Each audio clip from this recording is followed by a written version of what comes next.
The first method we'll do is adding these two decimals using the number line. I'll put out my number line, starting with 1 over here, and again 2/10 along, that's 1.2. That's where I will start.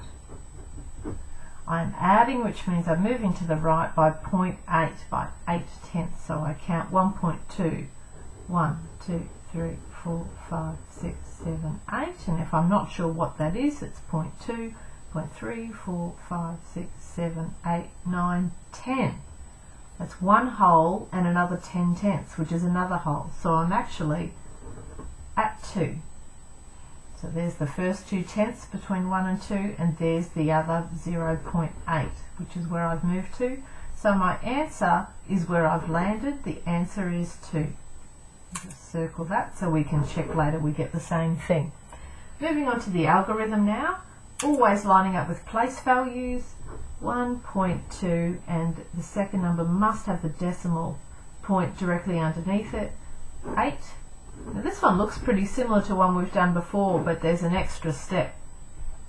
2/10 and 8/10 make 10/10, and we cannot put a 10 in one column. So we need to rename those 10/10 as one whole. So I'll put it over here in my whole column and just put a 0 here to say there's no other tenths. You may put your carry down the bottom, and that's fine as well. Okay, now let's add up our ones. We've got one whole plus the extra whole that we renamed over here, 2.0, and you can see that that does match our number line. Moving into fraction form, you've got two ways to go here. So 1.2 can be rewritten as 12/10 and 0.8 as 8/10.